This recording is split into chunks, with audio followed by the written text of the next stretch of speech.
Hello बच्चों, good evening. तो हम लोग कर रहे थे जनरल ऑर्गेनिक केमिस्ट्री के लेक्चर्स और लास्ट लेक्चर तक इंडक्टिव इफेक्ट कंप्लीट कर लिया गया है। उसके एप्लीकेशन भी देखे गए। अब हमको पढ़ना है रेजोनेंस इफेक्ट।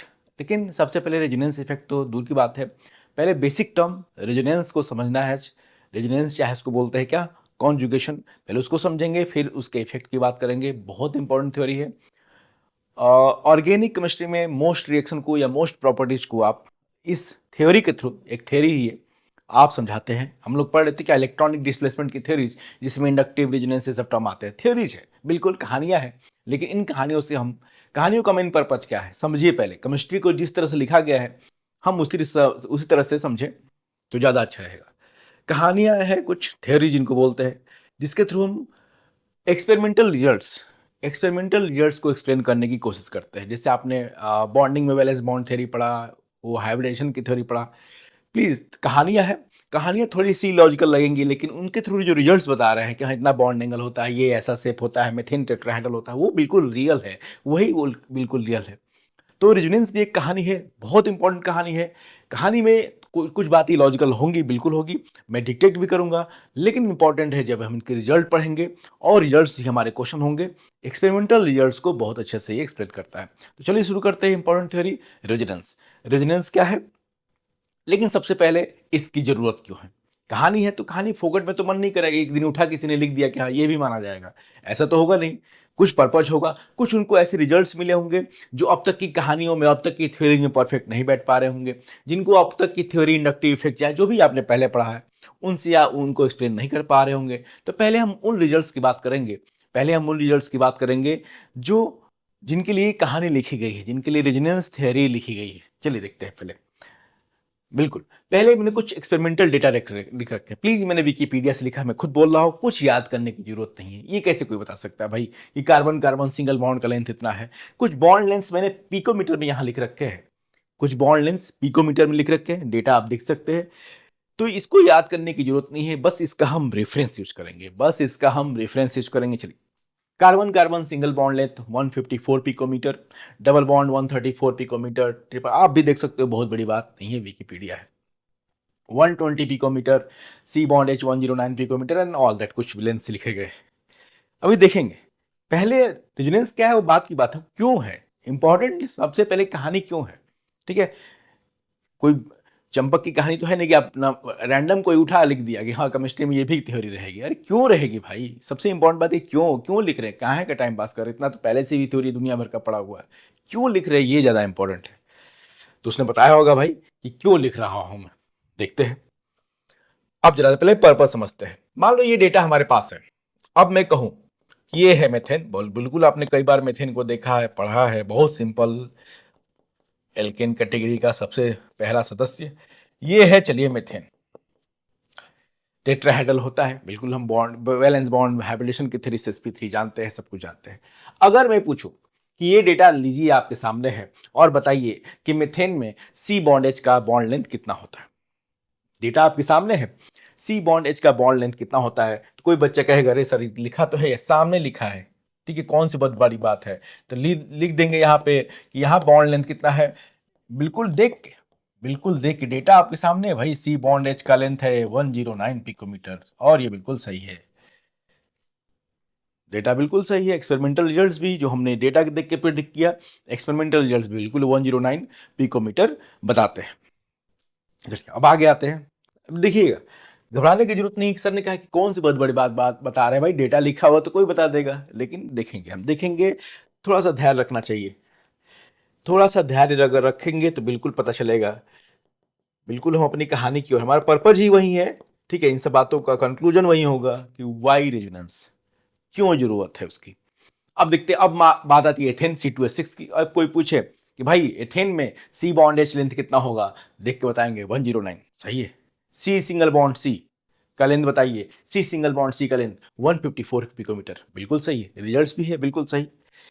अब और देखिए, ये लीजिए एथीन, एथीन सी, चलिए एथीन में बताइए सी डबल बॉन्ड सी का लेंथ, डेटा आपके सामने है। सी डबल बॉन्ड सी का bond length 134 picometre, C bond H 109 picometre, ठीक है। ऑलमोस्ट ऑलमोस्ट अगर थोड़ा बहुत इधर भी हो, लेकिन जो हमारे पास रिजल्ट्स हैं वो ऑलमोस्ट ठीक है, परफेक्ट प्रेडिक्शन करते हैं। एथीन को स्ट्रक्चर को देख के, एथीन को आपने स्ट्रक्चर बनाया और उसको देखा कि डबल बॉन्ड है सी और सी के बीच में, सी बॉन्ड सिंगल बॉन्ड है, डेटा देखा, आपने लेंथ प्रिडिक्ट किया। अब आते हैं कुछ अलग बातों पे, ठीक है, यहां तक तो सही चलता है, कोई दिक्कत नहीं। भाई कोई भी मॉलिक्यूल का स्ट्रक्चर अगर उसके बारे में सही जानकारी दे रहा है तो क्या दिक्कत है, क्या दिक्कत है भाई, इसका मतलब स्ट्रक्चर हमने बनाया है सही। अब देखिए कुछ अलग टाइप की चीजें, ठीक है। अब कोई पूछे कि भाई लीजिए डेटा सामने है, जरा बताइए इस डेटा को देख के कि कार्बोनेट आयन ये है CO32 माइनस, ठीक है, sp2 होता है, उसकी बात नहीं करूंगा, बिल्कुल आप जानते हैं ट्राइगोनल प्लिनर, ठीक है, उसकी बात नहीं करते हैं। तो चला कार्बोनेट आयन में कार्बन ऑक्सीजन का बॉन्ड लेंथ बताइए, तो आप बिल्कुल देख के ये तो चित्र आपके सामने बना हो, हम क्या कर रहे थे भाई, स्ट्रक्चर देख रहे थे, स्ट्रक्चर में डबल बॉन्ड सिंगल बॉन्ड देख देख के फिर यहां से नकल मार के आंसर बता रहे थे, और सही निकल रहा था आंसर, एक्सपेरिमेंटल रिजल्ट से हमारी बातें मैच कर रही थी, हमारे प्रिडिक्शंस यहाँ डेटा के हिसाब से मैच कर रहे थे। अब जरा देखिए, अगर मैं कहूं कि चलो ये स्ट्रक्चर देखो कार्बोनेट आयन का और जरा बता दो बॉन्ड लेंथ कार्बन ऑक्सीजन का कितना कितना है, कार्बन ऑक्सीजन का बॉन्ड लेंथ कितना कितना है, तो जरा देखो, हम कहेंगे सर ये तो सी डबल बॉन्ड है, लीजिए 121 पिकोमीटर, 121 पिकोमीटर, और ये सी सिंगल बॉन्ड है, सी सिंगल बॉन्ड है 143 पिकोमीटर, ये भी 143 पिकोमीटर। लीजिए हमारा प्रिडिक्शन रहा, आप ठीक है, जो हमारे पास डेटा है उसके हिसाब से दो 143 वाले और एक 121 वाले, ठीक है, कोई बात नहीं, आपने बोल दिया, कोई बात नहीं, लेकिन आपके बोलने से और एक्सपेरिमेंटल रिजल्ट्स मैच कराने से बहुत अंतर है। अब तक आपने जो बोला एथीन, एथेन, मेथेन के बारे में, वो एक्सपेरिमेंटली भी सच था कि आपने जो लेंथ प्रेडिक्ट किए वो एक्सपेरिमेंटल भी उतने आते हैं, फिर भी उस हिसाब से तो हमने उसको भी बोला।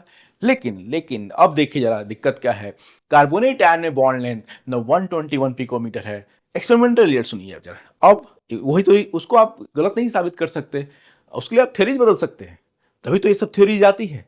भाई अब तक तो जो उन्होंने कुछ डेटा बना रखे थे उसके हिसाब से सही रिजल्ट्स आ रहे थे, लेकिन कुछ ऐसे स्पीसीज, अब देखिए उसमें से एक पहला वाला, ये कुछ ऐसे स्पीसीज जिनको स्ट्रक्चर को देख के जो आपने प्रिडिक्ट किया वो गलत निकला। कार्बोनेट आयन में एक्चुअल रिजल्ट क्या है, सारे के सारे बॉन्ड लेंथ बराबर होते हैं, न 121 है न 143 है, सारे बॉन्ड लेंथ 134 या 136 पिकोमीटर है, राउंड अप। आपको इस तरह से विकिपीडिया पे डेटा मिल जाता है, इसकी डेटा की बात नहीं कर रहे हैं, बात नहीं कर रहे हैं प्लीज, अलग जगह अलग अलग थोड़ा सा डेटा मिल सकता है, लेकिन ये कंफर्म है कि कार्बन ऑक्सीजन का बॉन्ड लेंथ न 121 है न 143 है, ठीक है, कुछ बीच का है 136 पिकोमीटर, राउंड अप। ये क्या बात हुई भाई, अभी तक तो सही आ रहा था, इसमें क्या गड़बड़ हो गया, और एक मॉलिक्यूल देखो, अभी तक तो बड़ा सही अच्छा जा रहा था, इसमें क्या गड़बड़ हो गया है, ठीक है। आप जरा देखिए सल्फेट है, एक और देखिए प्लीज, ये सब नोट नहीं करना, पहले हमको समझना है अपना पर्पज। सल्फेट आयन की बात करें, इसमें कोई देखिए कि भाई सल्फर ऑक्सीजन का बॉन्ड लेंथ बताओ जरा यहाँ पे। अब बच्चा कोई डेटा देखेगा तो बोलेगा सर दो जगह 133 पिकोमीटर लिख दीजिए जहां डबल बॉन्ड है, और दो जगह 265 पिकोमीटर लिख दीजिए, लिख दीजिए, लिखने से कुछ नहीं होता है। रिजल्ट्स क्या है एक्सपेरिमेंट, वो बताते हैं कि सारे के सारे बॉन्ड लेंथ 149 पिकोमीटर, न 133 न 265, 149 पिकोमीटर। आपने कहा दो जगह डबल बॉन्ड है, दो जगह सिंगल बॉन्ड है, एक्सपेरिमेंटल क्या बताता है रिजल्ट कि सारे बॉन्ड लेंथ सेम है, इसका मतलब सब जगह बॉन्ड ऑर्डर, ठीक है, ना कहीं डबल बॉन्ड है ना कहीं सिंगल बॉन्ड है। जरा देखो इसका, इसका मतलब यही तो है, आप तो ये सोच के बता रहे थे भाई दो जगह डबल बॉन्ड दो जगह सिंगल बॉन्ड, ये अलग अलग लेंथ आ गया, रिजल्ट बताते हैं कि 149 पिकोमीटर, 149, न डबल न सिंगल, कुछ बीच का बॉन्ड है, कुछ बीच का बॉन्ड है। भाई ऑब्वियस है कि बॉन्ड लेंथ जो सिंगल और डबल के बीच का आ रहा है, रिजल्ट क्या है, सल्फर ऑक्सीजन का बॉन्ड लेंथ है 149 पिकोमीटर, मतलब ये बॉन्ड लेंथ डबल और सिंगल के बीच का है, इसका मतलब बॉन्ड ऑर्डर कुछ डबल और सिंगल के बीच का ही होगा। उस रिजल्ट्स को आप बदल नहीं सकते, थ्योरी बदल दीजिए, कुछ नया बताइए, कुछ नया लिखिए। और भी बहुत सारे स्पीसीज है, और भी बहुत सारे ऐसे स्पीसीज है जिनका एक सिंगल स्ट्रक्चर आपको गलत इंफॉर्मेशन देता है। आज उन्हीं के बारे में पढ़ना है और उन्हीं के बारे में कहानी है रेजोनेंस की, ठीक है, उन्हीं के बारे में बात आता है ये कहानी रेजोनेंस, ठीक है, कि भाई कि बच्चे को भाई मिस इंटरप्रिटेशन ना हो जाए कि भाई इसमें तो बड़ा अच्छा चला, अच्छा, अब तक बात फिर से वही देखेंगे कि भाई मेथेन में सर हमने इसको देख के बताया और आपने बोला कि मेथेन में रिजल्ट सही है, 109 आता है, एक्सपेरिमेंटल रिजल्ट भी सही है, जो हमारा प्रेडिक्शन है सही है, एथेन में सही है, एथीन में सही है, फिर ये कौन लोग हैं कि इनमें अलग हो गया, ये कौन सी स्पीसीज है जिनमें ये सब अलग हो गया, और हम कैसे जाने? सबसे बड़ी बात देखो, आप कैसे जाने? सिंपल सी बात है कि आप कैसे जानेंगे कि कार्बोनेट के बारे में आप जो बता रहे हो वो गलत है, सल्फेट के बारे में और ऐसे बहुत सारी चीजें हैं जिनके बारे में आप जो सोच रहे हैं वो गलत है। ये हम कैसे जानेंगे? कैसे हम सोचेंगे कि ये स्ट्रक्चर जो बनाया उसके हिसाब से जो हम बातें उसके बारे में प्रिडिक्ट कर रहे हैं, कोई स्ट्रक्चर दिया है और उसके बारे में बातें प्रिडिक्ट कर रहे हैं कि इसके बॉन्ड लेंथ, बॉन्ड ऑर्डर इतना इतना होगा, वो क्या एक्सपेरिमेंटली सही होगा कि गलत होगा, वो हम कैसे प्रिडिक्ट करें? जैसे यहाँ कुछ सही निकला, कुछ गलत हो गया। आज हम उन्हीं के बारे में बात करेंगे कि किस टाइप के स्पीसीज में दिक्कत हो सकती है, उनका एक सिंगल स्ट्रक्चर आपको धोखा दे सकता है, ठीक है, मिस इंटरप्रिटेशन करा सकता है। तभी तो भाई बच्चे की क्या गलती है भाई, वही तो भाई उन्होंने क्या देखा, ऐसे बहुत सारे स्पीसीज को देखा कि जिनका एक सिंगल स्ट्रक्चर उनके बारे में गलत इंफॉर्मेशन दे रहा था स्ट्रक्चर बनाने से और रिजल्ट्स मैच कराने में आपस में कोई संबंध नहीं, तो उनको एक सेग्रीगेट किया और उनके लिए कहानी लिखी गई रेजोनेंस। तो चलिए देखते हैं रेजोनेंस क्या है और किस टाइप के स्पीसीज में मॉलिक्यूल चाहे आयन में अप्लीकेबल है। ठीक है, पहले समझ लेना, घबराने की जरूरत नहीं। पहला हमारा पर्पज ये रहेगा कि हम कैसे जाने कि कोई गिवन स्ट्रक्चर है, उसके बारे में हम जो प्रिडिक्ट कर रहे हैं, बॉन्ड लेंथ वगैरह के बारे में, बॉन्ड ऑर्डर के बारे में, डबल बॉन्ड है कि सिंगल बॉन्ड है कि कुछ बीच का है, ये हम हमारा प्रिडिक्शन सही है कि नहीं, एक्सपेरिमेंटली सही है कि नहीं, ये हम कैसे जानेंगे? पहले इस बात पे फोकस करेंगे। तो व्हेन अ सिंगल स्ट्रक्चर, पहले देखते हैं रेजोनेंस क्या है। When a single structure of a molecule और ion is enable to predict all its bond parameter, bond parameter का मतलब है लेंथ, ठीक है, बॉन्ड ऑर्डर, बॉन्ड एनर्जी, इन सब की बात, ठीक है। जैसे सल्फेट कार्बोनेट के बारे में हम प्रिडिक्ट जो किया हमने उसका रिजल्ट अलग आ गया।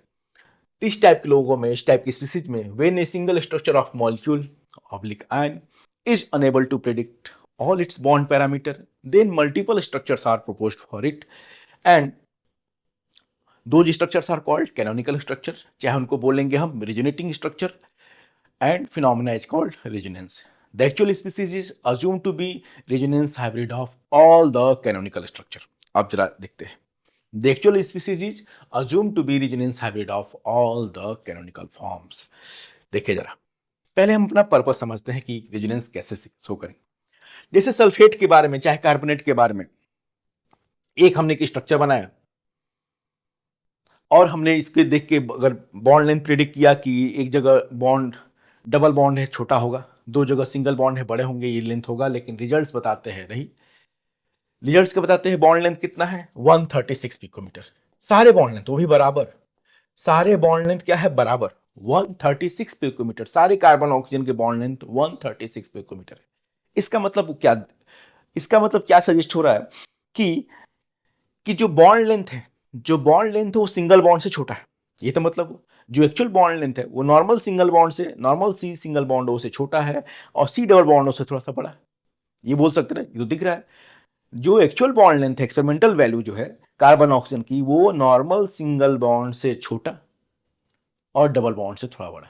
तो क्या हम इसको बोल सकते हैं कि इसका मतलब क्या है? कार्बोनेट आयन में जहां डबल बॉन्ड है उसमें कुछ सिंगल बॉन्ड जैसा करेक्टर है, जहां क्योंकि नॉर्मल डबल बॉन्ड से बड़ा लेंथ है 136 पिकोमीटर, सिंगल बॉन्ड से छोटा लेंथ है, तो इस बात को हम इस लैंग्वेज में बोल सकते हैं कि कार्बोनेट आयन में जहां डबल बॉन्ड है उसमें सिंगल बॉन्ड करेक्टर है और जहां सिंगल बॉन्ड है उसमें डबल बॉन्ड करेक्टर है।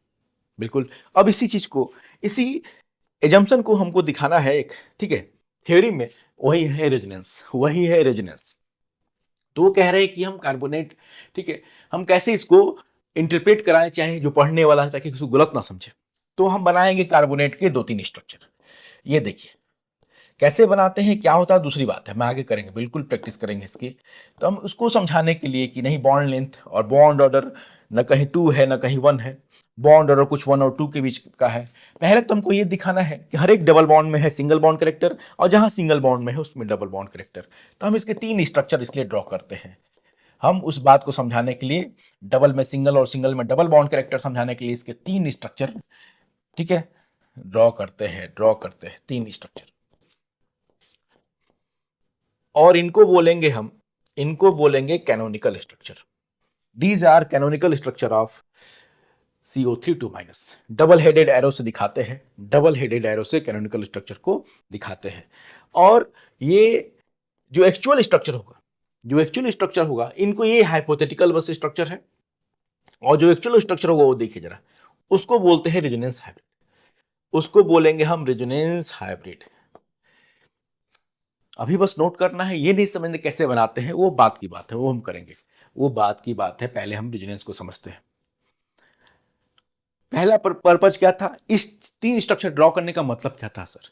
ठीक है, ये क्यों ड्रॉ किया गया है, इंपॉर्टेंट है कि नहीं, कैसे ड्रॉ किया गया है, इंपॉर्टेंट क्यों ड्रॉ किया गया है, रेजोनेंस क्यों दिखाते हैं, पूरा पर्पज था आपको बताने का। हर बच्चा के, क्योंकि एक सिंगल स्ट्रक्चर अगर लेंगे, एक सिंगल स्ट्रक्चर कार्बोनेट का देखेंगे तो मिस इंटरप्रिटेशन हो जाएगा, लगेगा कि एक जगह डबल बॉन्ड है। कोई भी एक सिंगल स्ट्रक्चर लेंगे तो आप कार्बोनेट के बारे में गलत ही सोचेंगे, एक जगह डबल बॉन्ड है, दो जगह सिंगल बॉन्ड है। तो हम, उन्होंने कहा क्या कि आप उसके 3 स्ट्रक्चर बनाइए और तीनों को मिक्स करके सोचिए, तीनों को मिक्स करके सोचिए। तीनों को मिक्स करके सोचने का मतलब है, आप समझिए कि जहां जहां सिंगल बॉन्ड है, हर एक सिंगल बॉन्ड में double bond character, and double bond में है single bond character, double bond में है सिंगल बॉन्ड करेक्टर।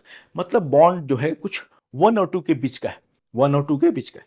लेंथ भी, जब लेंथ ने बता दिया कि नहीं, लेंथ, बॉन्ड लेंथ क्या बता रहा था डेटा, कि ना वो सिंगल बॉन्ड जैसा है ना डबल बॉन्ड से, मतलब सिंगल बॉन्ड से थोड़ा सा छोटा है और डबल बॉन्ड से थोड़ा सा बड़ा है।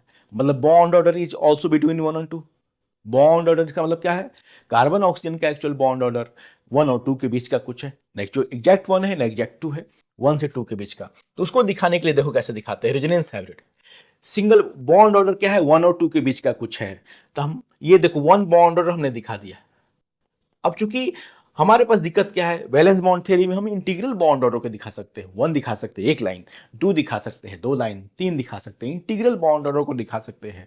यहां डेटा क्या सजेस्ट कर रहा है कि बॉन्ड ऑर्डर न 1 है न 2 है, 1 और 2 के कुछ बीच का है, मतलब कुछ फ्रैक्शनल बॉन्ड ऑर्डर है, 1 प्लस समथिंग है, 1 प्लस समथिंग बिटवीन 0 एंड 1, ये तो मतलब हुआ, मतलब 1.5 1.2 जो भी हो, 1 प्लस समथिंग बिटवीन 0 एंड 1। तो उस समथिंग बिटवीन 0 एंड 1 को हम डॉटेड लाइन से दिखाते हैं, डॉट डॉट डॉट दिखाते हैं। देखिए जरा, एक तो बॉन्ड प्योर दिखाया हमने, एक गाढ़ा लाइन दिखाया, और जो जीरो डॉट का मतलब क्या है, some bond between 0 and 1, bond order between 0 and 1 को हम डॉट डॉट डॉट दिखाते हैं, क्योंकि उसको हमारे पास रिप्रेजेंट करने का वैलेंस बॉन्ड थ्योरी में तो कोई जुगाड़ नहीं। भाई इंटीग्रल दिखा सकते हैं, लीजिए 1 1 2, ठीक है। फ्रैक्शनल बॉन्ड ऑर्डर क्या है, तो ये कंफर्म हो गया कि बॉन्ड ऑर्डर जो है यहाँ पे कार्बोनेट आयन का 1 से 2 के बीच का है। ये हमको सपना नहीं आया है, सपना नहीं, रिजल्ट्स बताते हैं। ये मत सोचना कि ऐसा ही रैंडम मन कर रहा है। क्यों नहीं ये बात मिथेन पे एप्लीकेबल हो गई, तो हम देखेंगे। मिथेन में जो बनाया चित्र सही था, एथीन का जो चित्र बनाया बिल्कुल सही था, उसमें कुछ डॉट डॉट दिखाने की जरूरत नहीं थी। कार्बोनेट में क्या हो गया भाई, डेटा हवा में नहीं, देखो जरा कैसे, नहीं नहीं सपना नहीं आया उनको, बस रिजल्ट्स दिखे हैं।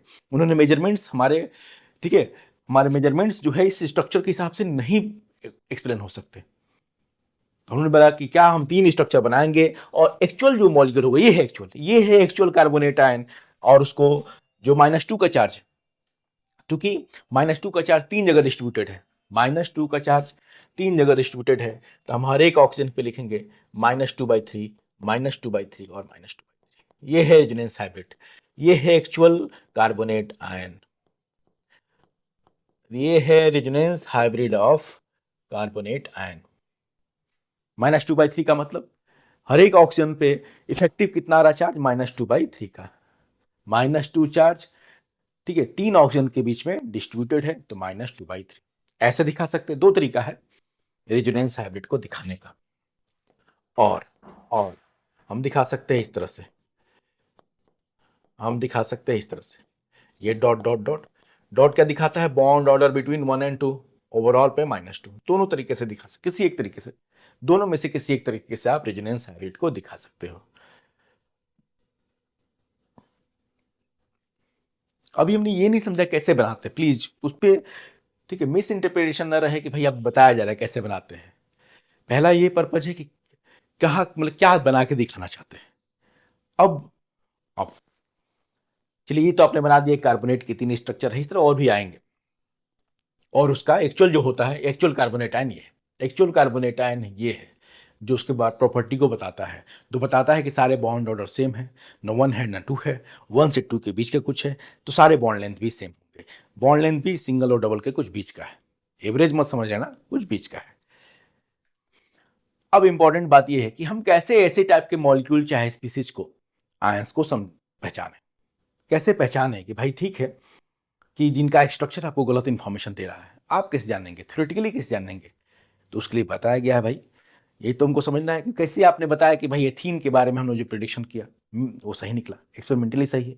मिथिन के बारे में बोला, सही निकला बिल्कुल, सी बॉन्डेज का लेंथ 109, रिजल्ट्स भी 109 पिकोमीटर। फिर कार्बोनेट में कैसे गलत हो गया, सल्फेट में कैसे गलत हो गया, कैसे पहचाने?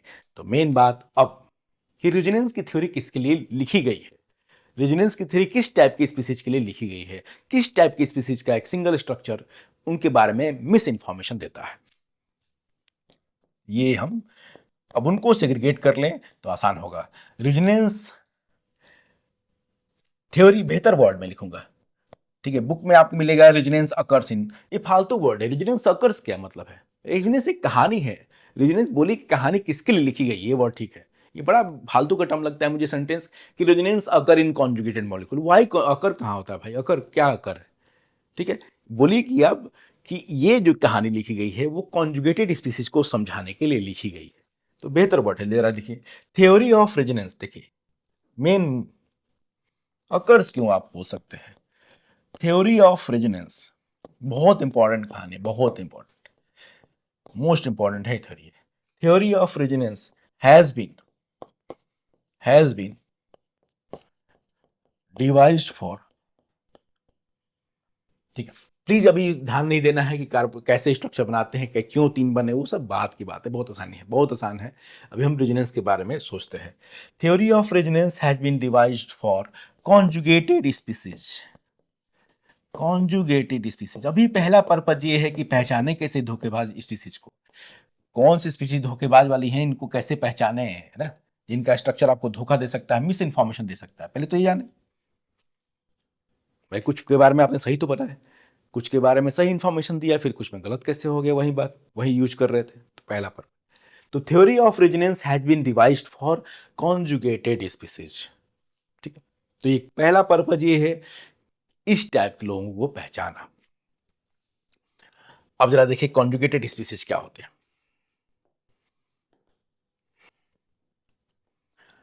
स्पीसीज बोलने का मतलब है मेरा, न्यूट्रल मॉलिक्यूल भी हो सकते हैं, केटायन एनायन रेडिकल कुछ भी हो सकते हैं, ठीक है। बहुत कुछ हमने इंटरमीडिएट्स पढ़े, तो प्लीज उसमें सब इंक्लूड कर लेना। Conjugated species, conjugated species, the species, इसको जरा ध्यान से समझ लेना है। पहला पर्पज ये है कि रेजोनेंस के पढ़ना है, किसके लिए पढ़ना है, सब मॉलिक्यूल्स में जरूरत नहीं है इसकी, किस टाइप के स्पीसीज के लिए रेजोनेंस हमको अप्लाई करना है, थ्योरी के बारे में सोचना है। कौन सी स्पीसीज जिनका चित्र देखें हम स्ट्रक्चर तुरंत तो दिमाग में ये थ्योरी आ जाए, पहला वो पर्पज है। The species which have following bonding pattern, बिल्कुल आसानी समझ जाएंगे, फॉलोइंग बॉन्डिंग पैटर्न, उनको बोलेंगे कॉन्जुगेटेड स्पीसीज। और जैसे ही देखेंगे तो हम ये सोच लेंगे कि इसमें रेजोनेंस की कहानी आएगी, ठीक है। क्या होगी कहानी, क्या करना, दैट इज डिफरेंट थिंग, क्या होगी डिफरेंट डिफरेंट थिंग है, किस में आएगी पहले ये बताइए। पहला ए डबल बॉन्ड बी, ये ए कोई एटम है, वो किसी बी एटम से, अभी देखेंगे A B C D, A for alphabet नहीं है, कुछ मतलब है एटम्स का bonding pattern. A double bond B है, बी सिंगल बॉन्ड सी है, सी का मतलब कार्बन मत समझना, कोई भी एटम हो सकता है। अब सी के आगे हो सकता है, सी के आगे हो सकता है क्या क्या, डबल बॉन्ड, सी के आगे हो सकता है double bond, triple bond, plus charge, minus charge, lone pair, चाहे फ्री रेडिकल। ये सारे के सारे पैटर्न अगर मिले, अभी देखेंगे कि एबीसीडी क्या लिख रहे हैं सर, ये है बॉन्डिंग पैटर्न, तो वो उसमें रेजोनेंस का टर्म सोचना है कि यहां रेजोनेंस का टर्म आ सकता है। दूसरा, ए ए पे हो निगेटिव चार्ज, ए पे हो निगेटिव चार्ज, बी पे हो प्लस चार्ज, ए पे निगेटिव बी पे प्लस, यहां सिंगल चाहे डबल बॉन्ड दोनों हो सकता है। चलिए चलिए, डबल बॉन्ड भी आ सकता है, ए पे माइनस बी पे प्लस, ऐसा कुछ सिचुएशन आ जाए। ए पे लोन पेयर, बी पे प्लस, और ए पे लोन पेयर डबल बॉन्ड भी आ सकता है बी पे प्लस। ठीक, इस टाइप का बॉन्डिंग पैटर्न अगर दिख रहा है किसी स्पीसीज में, प्लीज ये रेडिकल है, रेडिकल ये वाला सिंगल इलेक्ट्रॉन फ्री रेडिकल जो हमने पढ़ा है इंटरमीडिएट्स में, तो हम सोचेंगे कि यहां रेजोनेंस का टर्म आएगा। अब देखिए एबीसीडी का मतलब क्या है, एग्जाम्पल देखते हैं, एग्जाम्पल, और यहां एबीसीडी टर्म को समझते हैं। एग्जाम्पल ऑफ कॉन्जुगेटेड स्पीसीज,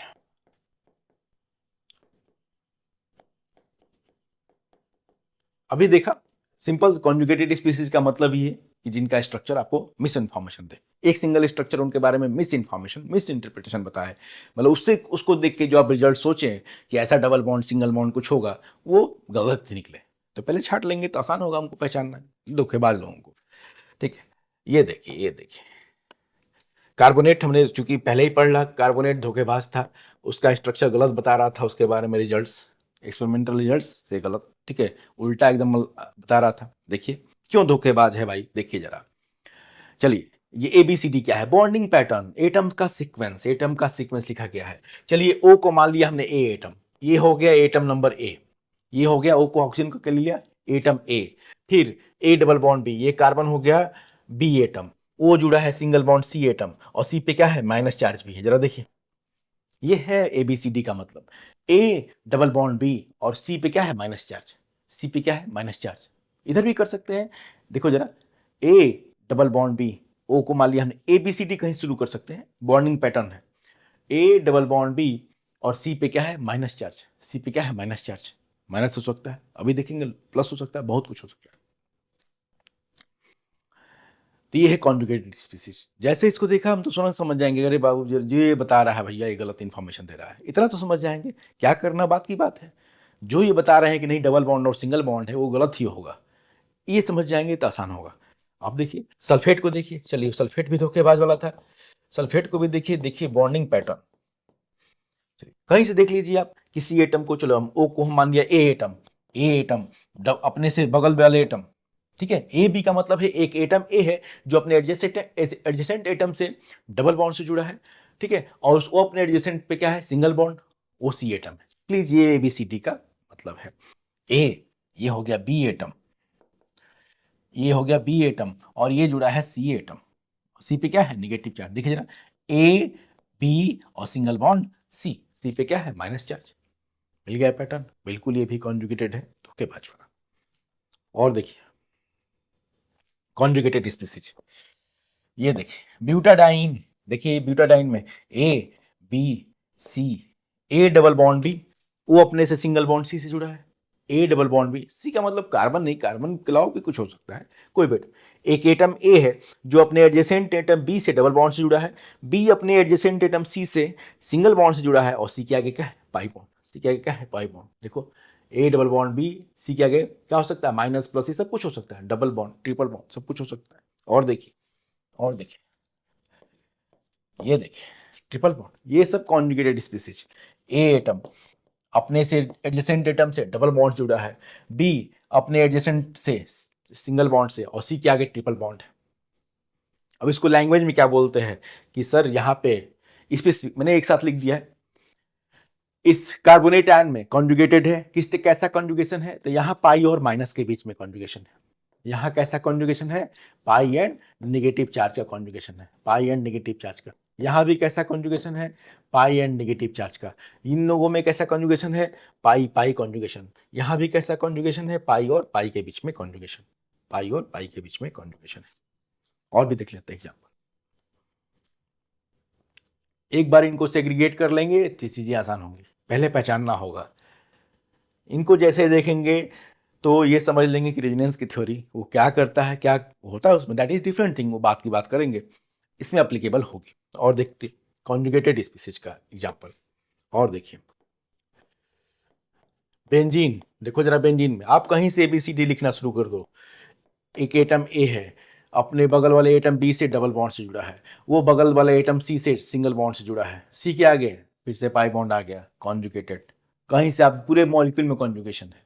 और देखिए देखिए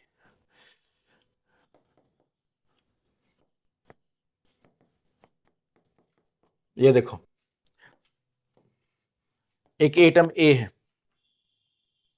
ओहो हो, ओह, थोड़ा सा और पीछे, यहां लगा दीजिए प्लस, यहां लगा दिए। एक एटम ए है, अपने बगल के एटम बी से डबल बॉन्ड से जुड़ा है, वो अपने एडजेसेंट एटम से सी से सिंगल बॉन्ड से जुड़ा है और सी पे प्लस चार्ज है। तो यहाँ कैसा कॉन्जुगेशन है, पाई और प्लस के बीच में, पाई और प्लस के बीच में कॉन्जुगेशन है। ठीक, अभी बाकी है, प्लस चार्ज है बगल में लोन पेयर है, प्लस चार्ज है बगल में लोन पेयर है, यहाँ भी कॉन्जुगेशन है। देखा ना हमने एग्जाम्पल, देखिए देखिए देखिए, ये वाली सिचुएशन भी है। एक लोन पेयर हो, ए और बी का मतलब है क्या है, एडजेसेंट एटम पे, एक एटम पे लोन पेयर, उसके बगल वाले पे क्या हो, प्लस चार्ज है, वो भी कॉन्जुगेटेड स्पीसीज का एग्जांपल है। इसमें जरा देखिए, इधर तो पाई और प्लस का कॉन्जुगेशन था ही, साथ में इधर प्लस और लोन पेयर का भी, प्लस और लोन पेयर का भी कॉन्जुगेशन है। ए बी का मतलब एडजेसेंट एटम से है, एडजेसेंट, और एडजेसेंट एटम, और देख लीजिए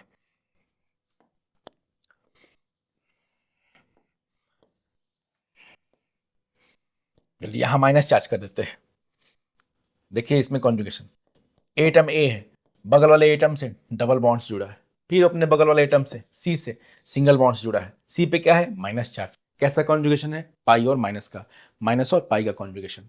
और देखते हैं, C H two double bond, C H two, C H sorry, double bond, C H two radical, C H two radical. देखते हैं पैटर्न, एक एटम में है सी, अपने बगल वाले एटम से डबल बॉन्ड जुड़ा है, बी, बी अपने एटम सी से सिंगल बॉन्ड जुड़ा है, और सी पे क्या है, रेडिकल। तो यहां कैसा कॉन्जुगेशन है, पाई और रेडिकल का कॉन्जुगेशन है, पाई और रेडिकल का कॉन्जुगेशन है, पाई और रेडिकल का कॉन्जुगेशन है। तो ये ऐसे और भी बहुत सारे पूरा रेजोनेंस की थ्योरी है। कौन, इसी टाइप की स्पीसीज की बात, हम इसी टाइप की स्पीसीज मतलब केटायन एनायन रेडिकल जो भी ऐसी, इन्हीं की बात करते हैं रेजोनेंस की थ्योरी में। इन्हीं के लिए ये तो पहला जैसे इनको देखेंगे तो समझ जाएंगे कि अगर ये बता रहे हैं, ये मान लो ये रेडिकल बता रहा है, देखो क्या हम समझ सकते हैं, पहला हिंट क्या है, अगर कोई पूछ दे, अगर कोई पूछ दे कि L1 ये लेंथ है और L2 ये लेंथ है, तो क्या आप बोल सकते हैं, ठीक है, इतना अगर हमारे पास सी डबल बॉन्ड सी का लेंथ, जरा देखो, सी डबल बॉन्ड सी का एक्सपेरिमेंटल लेंथ 134 पिकोमीटर है, तो क्या फायदा होगा ये सब जानने से, इनको सेग्रीगेट करने का फायदा क्या है। और सी सिंगल बॉन्ड सी का लेंथ है 154 picometre, C double bond C का लेंथ 134 पिकोमीटर, सिंगल बॉन्ड का 154। ठीक है, डेटा उसने दे दिया किसी टीचर ने तुमको, और पूछा कि चलिए आपके पास डेटा है तो बताइए जरा, इसमें सी डबल बॉन्ड सी का लेंथ बताइए, सी सिंगल बॉन्ड सी का लेंथ बताइए। तो आप तुरंत समझ जाएंगे कि अरे धोखे वाला, अरे आ गया, ए डबल बॉन्ड कॉन्जुगेटेड है। कॉन्जुगेट का मतलब क्या है, इतना तो बोल सकते हैं कि ये L1 को हम 134 पिकोमीटर तो नहीं बोल पाएंगे, L2 को 154 पिकोमीटर तो नहीं बोल पाएंगे, बिल्कुल ऐसा होगा। और दूसरी जानकारी क्या मिलेंगी, दूसरा कंक्लूजन तुरंत क्या ड्रॉ कर सकते हैं, पहला कि ये इन्फॉर्मेशन यूज नहीं करना है, ठीक है, मिस इन्फॉर्मेशन है ना, आपको मैनिपुलेट करने की बात हो जाएगी फिर, कि वो तुरंत इन्फॉर्मेशन दे देंगे और इन्फॉर्मेशन दे के पूछेंगे, ले भैया बड़ा सिंपल है बेटा बता दो देख के, तो आप तुरंत समझ जाएंगे कि अच्छा अच्छा ये धोखे वाला है, ये है धोखे वाला, क्योंकि इसमें है कॉन्जुगेटेड का pattern, conjugation pattern, A double bond B, और सी पे है रेडिकल कॉन्जुगेशन पैटर्न है, धोखा।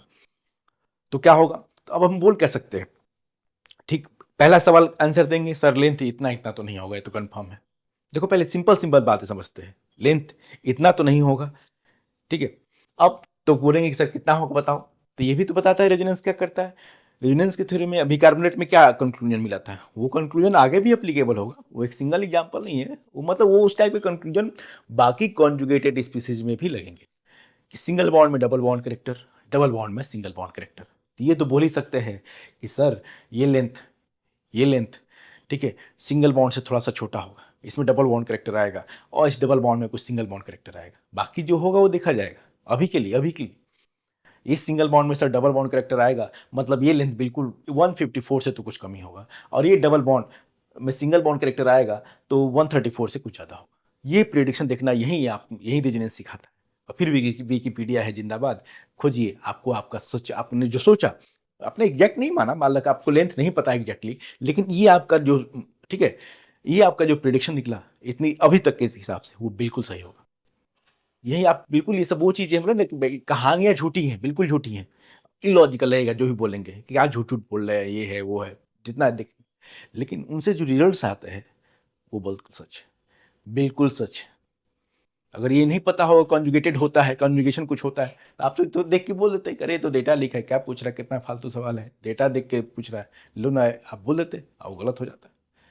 लेकिन फिर आपने जो कॉन्जुगेशन के बाद कंक्लूजन सोचा, फिर विकीपीडिया चेक किया और आपको बहुत अच्छा लगेगा, अरे हाँ ये तो सही सोच रहा था मैं, यहाँ लेंथ जो है सिंगल बॉन्ड से थोड़ा छोटा आ रहा है, यहाँ डबल बॉन्ड से कुछ बड़ा आता है। ठीक है, जो भी होता वो छोड़, क्या होता है हम एग्जैक्ट नहीं बता सकते, हम क्वालिटेटिव ही बता सकते हैं। ठीक है, एक राउंड ऑफ चीजें बता सकते हैं। अब देखिए, अब देखिए, अब हमको पहले कॉन्जुगेशन, कॉन्जुगेटेड और नॉन कॉन्जुगेटेड को थोड़ा सोचना है। अगर मान लो कोई ये पूछे क्या ये कॉन्जुगेटेड स्पीसीज है, कोई बात नहीं, हमको क्या टेंशन है, बॉन्डिंग पैटर्न कहीं से ABCD लिखना शुरू करो। एक एटम A है जो बगल वाले एटम B से डबल बॉन्ड से जुड़ा है, मिल गया अभी तक। C एटम आ गया सिंगल बॉन्ड से, B अपने एडजेसेंट C से सिंगल बॉन्ड से। अब C के बाद D पे है पाई बॉन्ड, हमारा क्या होना चाहिए था, हमारा पाई बॉन्ड अगर C पे होता, C के आगे होता, पाई बॉन्ड C और D के बीच में होता, तब कॉन्जुगेशन होता।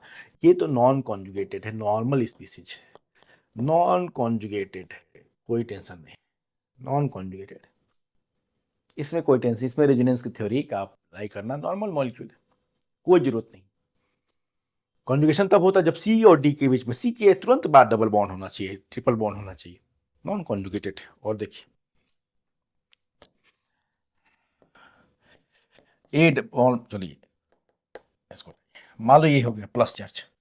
अब पूछे कोई क्या ये कॉन्जुगेशन है, क्या यहाँ पाई और प्लस के बीच में कॉन्जुगेशन है, देखते हैं। ए डबल बॉन्ड बी, यह जुड़ा सी, सी के आगे सी पे प्लस नहीं, डी पे प्लस है, बिल्कुल बिल्कुल, यहाँ पाई और प्लस का कोई कॉन्जुगेशन नहीं है, नॉर्मल है, इसमें रेजोनेंस की थ्योरी का कुछ सोचना नहीं है। सबके लिए नहीं है थ्योरी, सबके लिए जरूरत भी नहीं, देखा नहीं हमने मेथेनेथिन में कहाँ जरूरत थी, जो हमने सोचा अगर वो सही निकला रिजल्ट भी, तो क्यों फोकट में थ्योरी लगाना है, खास लोगों के लिए जरूरत है। तो उन खास लोगों को पहचानना पहला पर्पज था। नॉन कॉन्जुगेटेड है, कुछ मतलब नहीं, कोई डबल बॉन्ड में सिंगल बॉन्ड करेक्टर कुछ नहीं होगा। यहां हम बोल सकते हैं कि यहाँ लेन डबल बॉन्ड जैसा कुछ होगा और यहाँ सिंगल बॉन्ड जैसा कुछ, और वो लमसम तो सही ही होगा।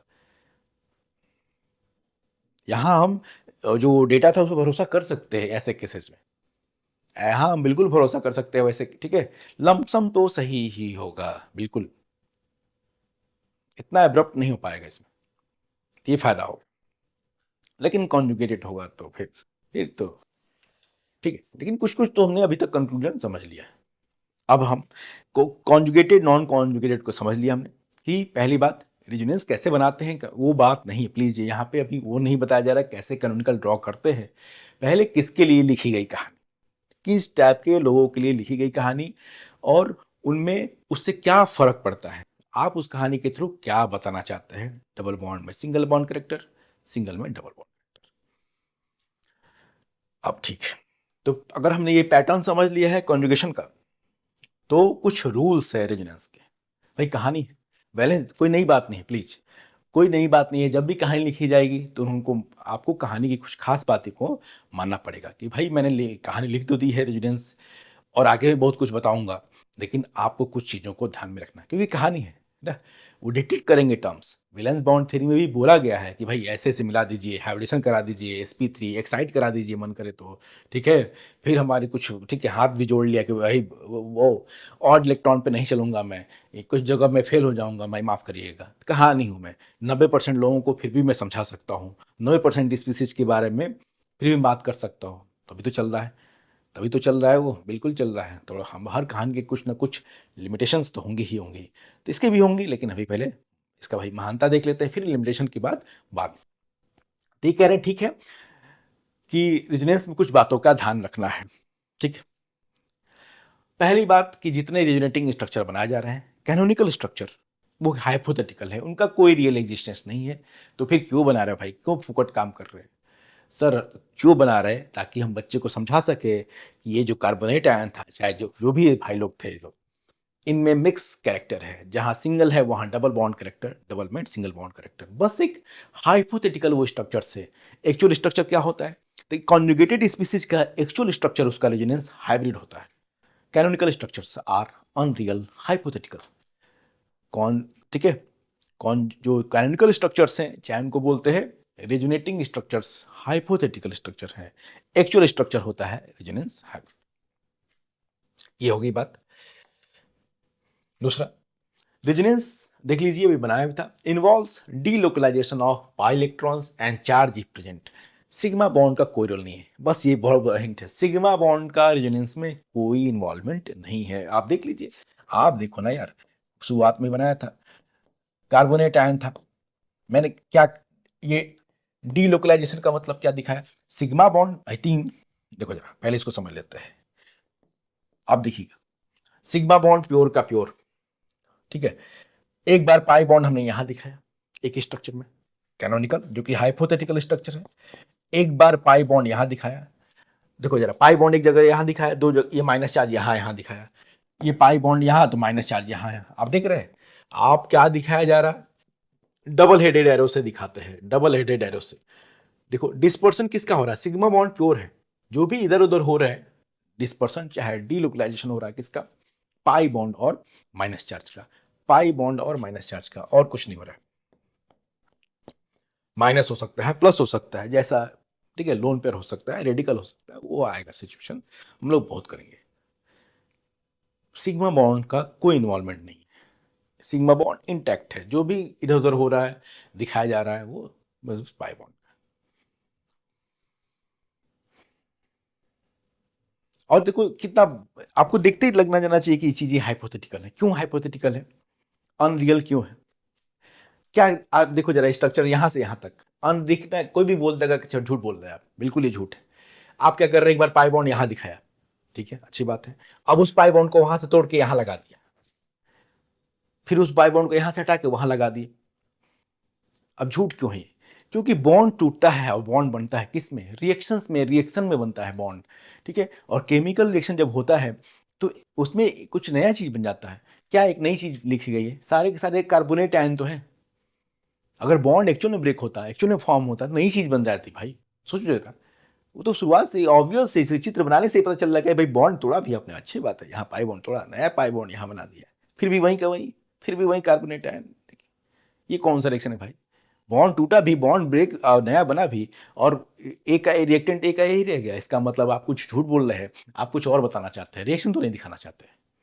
तो सही, मैंने शुरुआत में बोल दिया कि ये हाइपोथेटिकल स्ट्रक्चर्स है, हाइपोथेटिकल, इनका पर्पज प्रोडक्ट नहीं बनाना है, इनका पर्पज है कुछ और बताना है, कुछ और बताना है, वो डबल सिकल वाली बात जो बोला था, ध्यान देना है, ध्यान देना ये बात, कि जब भी लगे तुम्हें, जब भी लगे कि बॉन्ड टूटा भी, बॉन्ड बन भी गया, फिर वहीं, फिर भी वहीं के वहीं रह गए, तो मतलब वो रिएक्शन नहीं, वो हाइपोथेटिकल, कुछ वो चित्रकारी कर रहे हैं, कुछ कहानी बना रहे हैं सर, ऐसा आगे भी थ्योरी में दिखेगा, हमेशा दिखेगा, क्योंकि bond breaking and bond formation हमेशा रिएक्शन में होता है, ए से बी बनता है, एक नया चीज बन जाता है।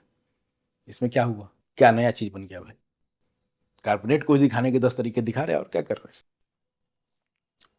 तो सिग्मा बॉन्ड का कोई रोल नहीं होता। फिर अब मेन बात, उन्होंने कहा कि ठीक है हाइपोथेटिकल ड्राइंग है, आप बना सकते हैं, आप सिग्मा में डबल बॉन्ड और सिंगल बॉन्ड कैरेक्टर दिखाते रहिए, लेकिन लिमिट में रहिए।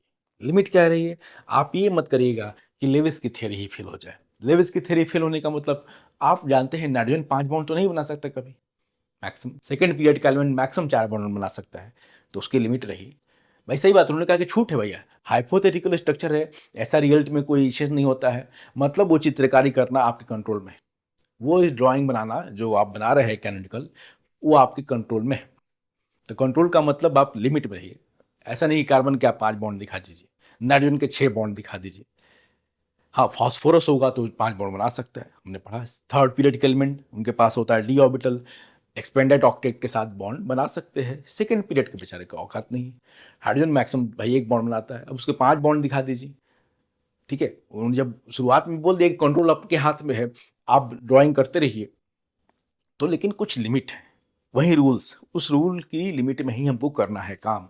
अब जरा देखिए इसका फायदा कहाँ होगा, इस बात का फायदा जरा देखिए, all canonical structure must be valid, ठीक है, लिमिट में, मैंने कहा बहुत सिंपल सी बात है, ठीक है। ऐसा लगे कि रीजनेबल, जो आपने बॉन्डिंग पढ़ा उस पर तो ध्यान दीजिए भाई, देखिए जरा, अब इस बात का मतलब वो क्या समझाना चाहते हैं आपके, चलिए मैं आपको देता हूं ये दो स्ट्रक्चर, ये है NH3 प्लस और यहां लगा दिया हमने PH3 प्लस। अब पूछा इस बात का बड़ा बढ़िया एप्लीकेशन देखिएगा। अब उन्होंने पूछा कि भाई आप बताइए कि किस में प्लस और पाई के बीच में कॉन्जुगेशन है चाहे रेजोनेंस, किस स्ट्रक्चर में, क्या दोनों में या किसी एक में या किसी में नहीं, किस स्ट्रक्चर में इसमें से केटायन में पाई और प्लस चार्ज कॉन्जुगेशन में है, कॉन्जुगेशन शो कर रहे हैं। आप जरा देखिए, मैं अपनी ही बात को रखूं भाई, मैंने सर आप ही ने बताया है कि लीजिए ये मिल गया ए एटम, बगल में डबल बॉन्ड, अपने से बगल वाले एटम से बी एटम से डबल बॉन्ड से बॉन्डेड है, वो जुड़ गया सी एटम, सी एन को मान रहा हूं, और सी पे मिल गया हमको प्लस चार्ज, सी पे मिल गया हमको प्लस चार्ज। ये देखिए बिल्कुल कॉन्जुगेशन पैटर्न है, बिल्कुल कॉन्जुगेटेड स्पीसीज का पैटर्न है, मैंने ही लिखा है, मैंने ही लिखा है, कोई बहुत बड़ी बात नहीं। अब आगे चलिए, यहां भी मिल गया ए डबल बॉन्ड बी और सी एटम पे प्लस चार्ज, ठीक है, कॉन्जुगेटेड। तो ऐसा लग रहा है बिल्कुल कि सर तो दोनों में है, तो दोनों में प्लस और पाई का कॉन्जुगेशन है, दोनों ही स्पीसीज में प्लस और पाई का कॉन्जुगेशन, तो कोई बात नहीं। अब जरा इसका एक कैनोनिकल डायग्राम देखिए जरा, प्लीज बनाने की बात नहीं कर रहा हूं, वो हम आगे देखेंगे। इसका जो कैनोनिकल डायग्राम होगा, इसका जो कैनोनिकल डायग्राम जरा देखिए, अगर हम प्लस का रेजोनेंस दिखाए, अगर हम इस प्लस का हम कॉन्जुगेशन दिखाते हैं, इसका एक कैनोनिकल स्ट्रक्चर ये हमने बनाया और इसका कैनोनिकल डायग्राम हमने ये बना दिया।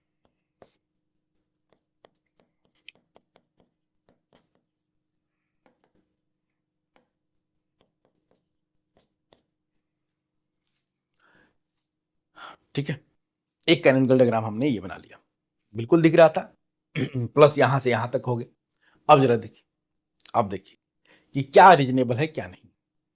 आप बना सकते हैं, कुछ भी बना सकते हैं, लेकिन लिमिट, यहां देखिए, यहां नाइट्रोजन के कितने बॉन्ड है भाई, यहां नाइट्रोजन के जरा बॉन्ड देखिए 5, वहां फास्फोरस के 5, फास्फोरस 5 बॉन्ड बना सकता है, बिल्कुल बना सकता है, उसका पास है डी ऑर्बिटल, ठीक है, लेकिन नाइट्रोजन की तो औकात ही नहीं, कहां से बनाएगा बच्चा, कहां है डी ऑर्बिटल उसके पास।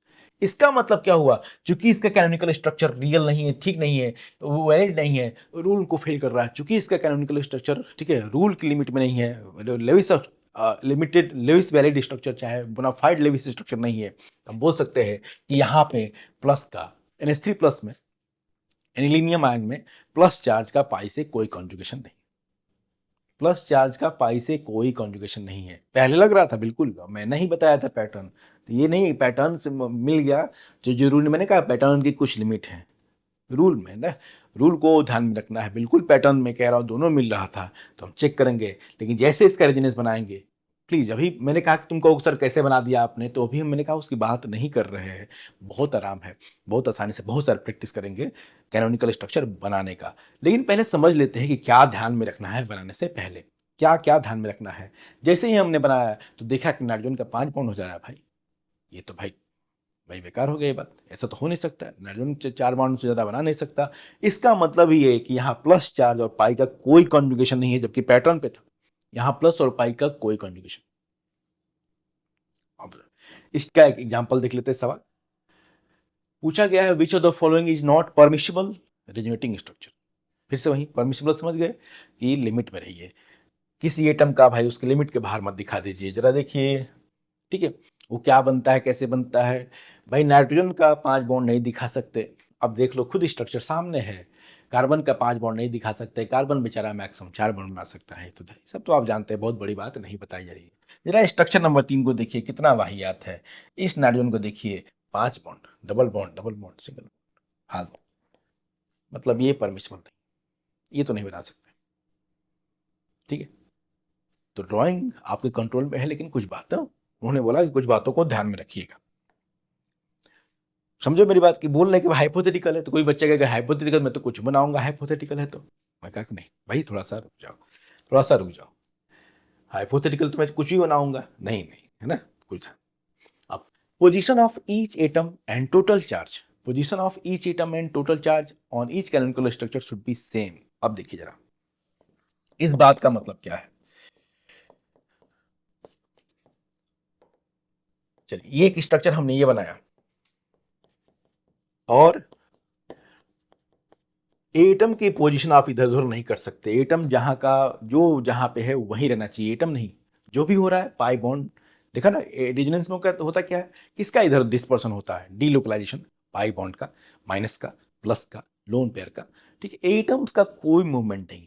अगर मान लो पूछ दिया, अगर मान लो पूछ दिया कि क्या ये दोनों स्ट्रक्चर आपस में कैनोनिकल स्ट्रक्चर, देखते हैं क्या ये दोनों आपस में कैनोनिकल स्ट्रक्चर। जरा देखिए इसमें हुआ क्या, देख के लग रहा है कि इस कार्बन नंबर, इसका एक एचेट एटम, इस कार्बन का एक एच हाइड्रोजन एटम हटा के ऊपर रख दिया गया।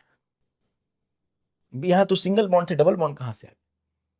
इस कार्बन का एक हाइड्रोजन उठा के, इसके पति को तीन एच थे, एटम इधर उधर नहीं कर सकते, नहीं तो ओरिजिनल्स तो नहीं कहलाएगा, कुछ और हो सकता है, आगे देखेंगे आइसोमर्स है। ठीक है, कैनोनिकल स्ट्रक्चर तो नहीं है, एटम का मूवमेंट अलाउड नहीं है, केवल इलेक्ट्रॉन्स लोन पेयर वो सब करते रहिए। जो एटम जिससे कनेक्टेड है, ये यहाँ पे इस कार्बन के पास तीन हाइड्रोजन है, अगर इस कार्बन के पास तीन हाइड्रोजन है, ठीक है, तो हर सारे स्ट्रक्चर में इस कार्बन, जितने भी आप कैनोनिकल इसके ड्रॉ करेंगे, उसमें इस कार्बन के पास तीन हाइड्रोजन दिखने ही चाहिए। नहीं दिख रहा है मतलब कैनोनिकल तो नहीं है। इसमें तीन दिख रही है, उसमें दो, ये कहां से हो गया, मतलब ये कंफर्म है कि these two are not canonical structure. Atoms का मूवमेंट अलाउड नहीं है। दिख रहा है कि यहां से छुटा के वहां लग दिया गया, चेक करिए। आप इधर में एटम करेंगे तो नया चीज बना रहे हैं आप। ये तो एकदम डिफरेंट चीजें हैं, एक दूसरे डिफरेंट डिफरेंट कंपाउंड्स हैं, और different different compounds real reaction बनते हैं, हाइपोथेटिकल चीजों में नहीं बनते। और हम बात कर रहे हैं हाइपोथेटिकल स्ट्रक्चर्स की। तो एटम का मूवमेंट कभी नहीं करना है, एटम का मूवमेंट अलाउड नहीं है। फिर है total number of paired and unpaired electrons should remain same in all the canonical structures. Total number of paired and unpaired electron should remain same in all the canonical structures। ठीक, जरा देखते हैं example. अगर इसके लिए कुछ, चलिए एक एग्जाम्पल इसका हमको मिल गया क्वेश्चन के फॉर्म में।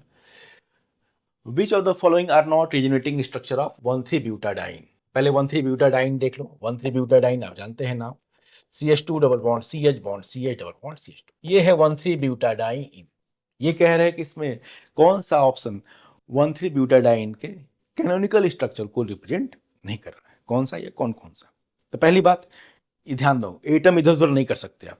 पाई बॉन्ड को करो इधर उधर कोई दिक्कत नहीं, सिग्मा बॉन्ड का कोई रोल नहीं है, वैसे वो बेचारा जहां का वहीं मेंटेन रहता है। इस कार्बन से दो हाइड्रोजन दिखने चाहिए आपको, इस कार्बन से दो हाइड्रोजन दिखने चाहिए। ठीक है, ये कार्बन इससे कनेक्टेड है।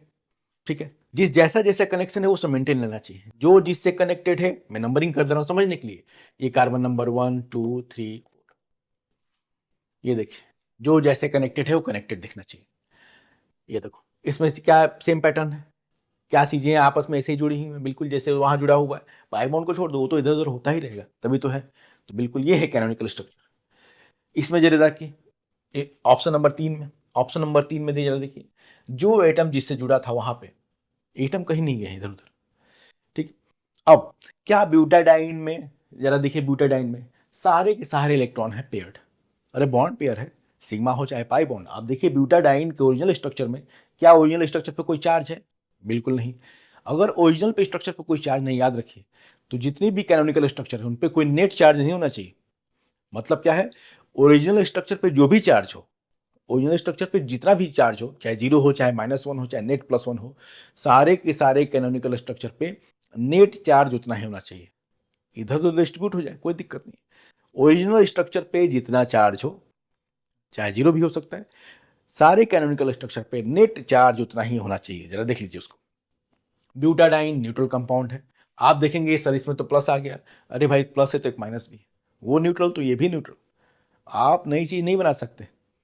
ऐसा नहीं कि उस पर 0 चार्ज है तो आप नेट इस पे +1 दिखा दें, मतलब अगर ऐसा दिखा रहे तो कैनोनिकल तो नहीं है उसका। ये जरा देखिए डिस्पर्सन हो गया है माइनस और प्लस का इधर उधर, चार्ज सेपरेशन हो गया, लेकिन नेट अभी भी वही न्यूट्रल ही है। ओरिजिनल स्ट्रक्चर पे जो चार्ज है नेट, सारे कैनोनिकल पे वही होना चाहिए। एटम जो जिससे जुड़ा है उसी से जुड़ा रहना चाहिए, आप चेक कर सकते हैं। अब देखिए जरा, क्या ब्यूटाडाइन में कोई भी इलेक्ट्रॉन अनपेयर्ड है, सारे के सारे देखिए पेयर्ड इलेक्ट्रॉन, सारे के सारे बॉन्ड पेयर। आप सिग्मा बॉन्ड पेयर जोड़िए चाहे पाई बॉन्ड, सब पेयर में ही है, अनपेयर्ड इलेक्ट्रॉन है नहीं। चौथे स्ट्रक्चर को देखिए, दो दो अनपेयर्ड, एक नहीं दो दो रेडिकल दिखाए गए, मतलब गलत। ओरिजिनल स्ट्रक्चर में जितने पेयर्ड चाहे अनपेयर्ड हो, सारे स्ट्रक्चर कैनोनिकल में उतने होना चाहिए। क्योंकि ओरिजिनल ब्यूटाडाइन में एक भी अनपेयर्ड नहीं है, जबकि इसमें दो दिखाया गया है, इसलिए कैनोनिकल तो नहीं। अब जरा टू को देखिए, टू को देखिए, महाफाल, ये ब्यूटाडाइन, इनको जरा देखिए, इनका नाम कनेक्शन जरा देखिए, क्या इसमें 1 और 3 आपस में कनेक्टेड है? क्या 2 3 आपस में कनेक्टेड है? ठीक है, चलो इसको भी नंबरिंग कर दे, 1 2 3 4, कहीं से कर लो, तुमको होगा सर इधर क्यों कर, कहां से, जहां मन करे वहां से बोले ना, तुम खुद देखो, क्या 1 2 आपस में कनेक्टेड है? अच्छी बात है। क्या 1 3 आपस में कनेक्टेड है? 1 3 आपस में कनेक्टेड है कहीं ब्यूटाडाइन में? अरे ओपन चेन कंपाउंड है, ये देखिए, इन्होंने 2 3 1 4 को भी आपस में, क्या 1 4 कनेक्टेड है आपस में? 1 4 कनेक्टेड है? बिल्कुल नहीं। 1 4 को कनेक्ट कर दिया, रिंग बना दिया भाई, एकदम अलग कंपाउंड ही बना दिया, अलग कंपाउंड ही बना दिया। चेक कर ले भाई, ओरिजिनल स्ट्रक्चर में जो जैसे कनेक्टेड है वैसे होना चाहिए। 1 4 कनेक्टेड है कहीं क्या? इसको देखो, कनेक्ट कर लिया इसमें। इन सब लिमिट में बनाना है, कुछ भी नहीं बना सकते। चित्रकारी की छूट है, लेकिन कुछ बातों को ध्यान में रखना है। All canonical structure must be of nearly same energy, हम देखेंगे जब हम आगे स्टेबिलिटी की बात करेंगे, तो एनर्जी का डिफरेंस तो होता है, ठीक है, हाइपोथेटिकल, लेकिन ऑलमोस्ट सेम एनर्जी के होते हैं।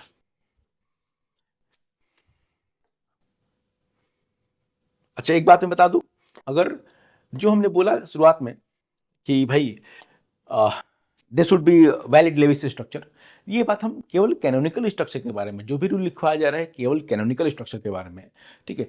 ये वैलिड लेविस स्ट्रक्चर बात आप रेजोनेंस हाइब्रिड पे नहीं सोच सकते भाई, वो तो वैसे डॉटेड वाला बॉन्ड होते हैं, ठीक है। तो वैलिड लेविस स्ट्रक्चर की बात हम रेजोनेंस हाइब्रिड पे नहीं लगाएंगे, वो हम कैनोनिकल स्ट्रक्चर की बात कर रहे हैं प्लीज, जो इसलिए वैसे लिखा भी गया है, तो all canonical structure not for resonance hybrid should be valid Lewis structure.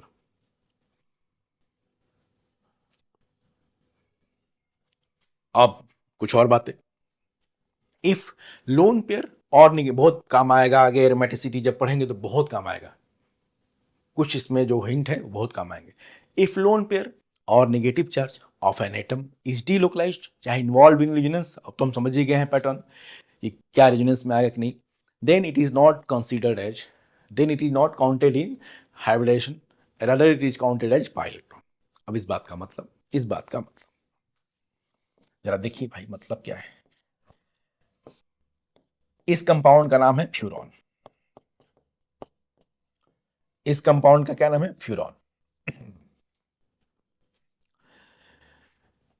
Furan को देखिए जरा, पहले pattern A double bond B, भाई जहां डबल बॉन्ड था वहीं से गिनना शुरू कर दिया, और बी से जुड़ा है ये सी एटम जो कि ओ है।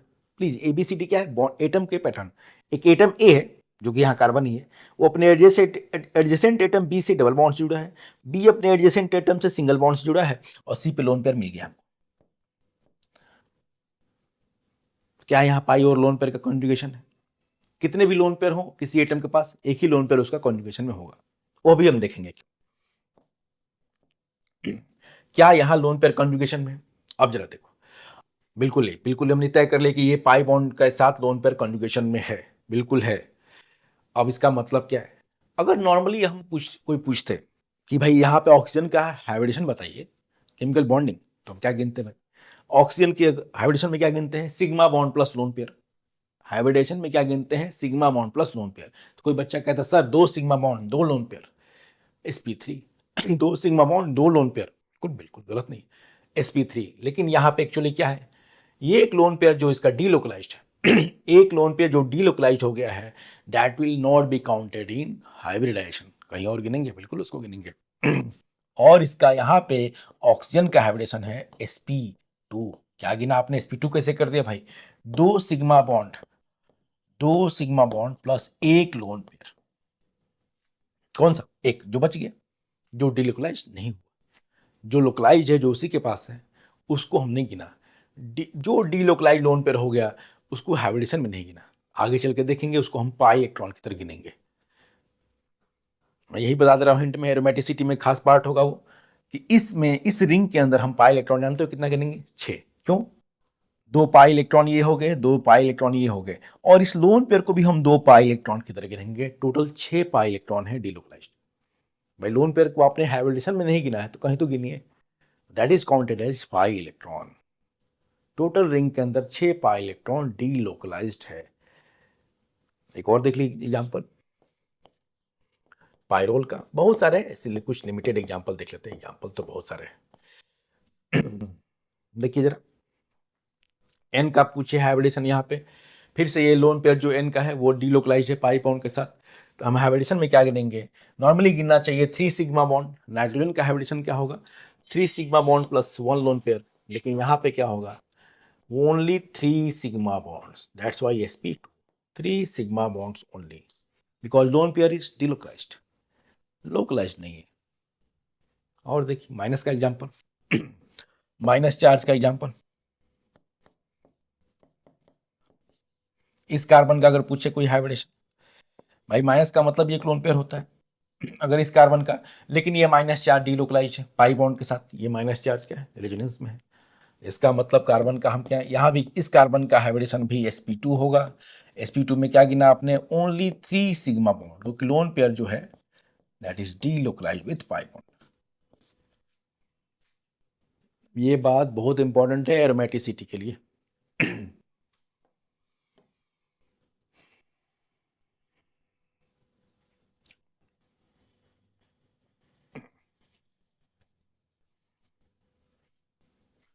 अब जरा इसका ऑर्बिटल के टर्म में देखते हैं क्या मतलब।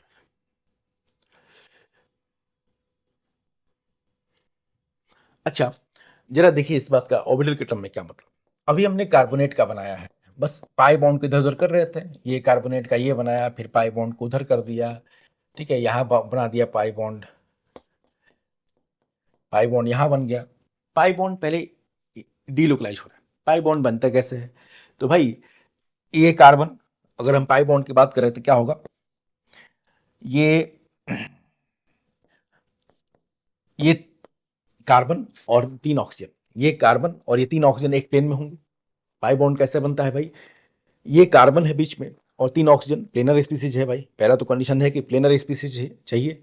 और पाई बॉन्ड, कार्बन का पी ऑर्बिटल बाहर निकला हुआ है। कार्बन का पी ऑर्बिटल क्या है? बाहर निकला हुआ है। कार्बन का पी ऑर्बिटल क्या है? परपेंडिकुलर टू द प्लेन होगा। और ऑक्सीजन का P orbital perpendicular to plane. ये आपस में ओवरलैप करेंगे, ये आपस में ओवरलैप करेंगे, ये सब तो पाई बॉन्डिंग होगी, हाइब्रिडेशन होगा यहाँ पे, ठीक है। सॉरी, रेजोनेंस डीलोकलाइजेशन होगा। क्या है भाई? कार्बन है, अब हथेली समझ लो, कार्बन है 3 ऑक्सीजन है, इन सबके पी ऑर्बिटल क्या है? परपेंडिकुलर टू प्लेन है। बी रेजोनेंस के लिए सबसे इंपॉर्टेंट है, रेजोनेंस में किसका इन्वॉल्वमेंट है? Pi bond. Delocalisation of pi bond is resonance. और डीलोकलाइजेशन तभी होगा जब पैरेलल पी ऑर्बिटल आपस में ओवरलैप करेंगे। तो इसलिए प्लेनर स्पीसीज में ही रेजोनेंस पॉसिबल है, पहला कंडीशन। जरा देखो क्या होना चाहिए? कार्बन 3 ऑक्सीजन एक प्लेन में, सबके पी ऑर्बिटल प्लेन के बाहर perpendicular to the molecular plane है, और वो पी ऑर्बिटल आपस में ओवरलैप करेंगे। वो पी ऑर्बिटल आपस में ओवरलैप करके क्या बनाएंगे? वो delocalise pi bonding, that is called resonance, that is called resonance. अब यहां पे देखो यहां भी सेम सिचुएशन है, यहां भी सेम सिचुएशन है। ये है फ्यूरॉन। आप sp2 दिखा के प्रूव क्या करना चाहते हैं? sp2 बता के क्यों जरूरी है sp2 बोलना? जरा देखो का इस सारे कार्बन का हाइब्रिडेशन क्या था? sp2। फ्यूरॉन में अभी बनाया था हमने sp2। कार्बन का हाइब्रिडेशन sp2 है, ऑक्सीजन का हाइब्रिडेशन भी sp2 दिखा दिया। उसका मतलब क्या है? इस सबके p orbital perpendicular to the plane होंगे। सबके p ऑर्बिटल क्या होंगे? परपेंडिकुलर टू द प्लेन होंगे। इस ऑक्सीजन का भी p ऑर्बिटल होगा परपेंडिकुलर टू द प्लेन, ठीक है। अब ये p ऑर्बिटल क्या करेंगे? आपस में ओवरलैप करेंगे और रेजोनेंस होगा। ये पाई ऑर्बिटल क्या होंगे? रेजोनेंस इसमें आपस में पॉसिबल होगा। ऑक्सीजन का हाइब्रिडेशन क्या है इसमें? sp2। sp2 में क्या कंडीशन होगी? ऑक्सीजन के पास याद रखना कितने लोन पेयर थे? 2 लोन पेयर। अब 2 में से एक लोन पेयर होगा sp2 ऑर्बिटल में, sp2 ऑर्बिटल। ऑक्सीजन के पास 2 लोन पेयर थे, लेकिन रेजोनेंस में इन्वॉल्वमेंट केवल एक लोन पेयर का होता है। कितने भी लोन पेयर हो किसी एटम का, रेजोनेंस में इन्वॉल्वमेंट उसके केवल एक लोन पेयर का होगा, अगर है तो ऑक्सीजन का हाइब्रिडेशन sp2 था। sp2 में क्या था भाई? 2 ये सिग्मा बॉन्ड बगल बगल में, एक sp2 ऑर्बिटल में था लोन पेयर। जो लोन पेयर हाइब्रिड ऑर्बिटल में रहता है उसका कोई रेजोनेंस नहीं होता है। हाइब्रिड ऑर्बिटल में अगर लोन पेयर है, चाहे कोई भी चार्ज है, उसका रेजोनेंस में पार्टिसिपेशन नहीं है। तो जो लोन पेयर यहाँ प्योर p ऑर्बिटल में था, ये था p ऑर्बिटल में। समझ लो जरा, ऑक्सीजन का के पास दो लोन पेयर थे, लेकिन दो में से एक लोन पेयर था अनहाइब्रिडाइज p ऑर्बिटल में, that will participate in resonance. जो कि जबकि दूसरा लोन पेयर था वो हाइब्रिड ऑर्बिटल में था, उसका रेजोनेंस में कोई पार्टिसिपेशन नहीं। इसलिए दो लोन पेयर में से एक ही लोन पेयर डिलोकलाइज होगा।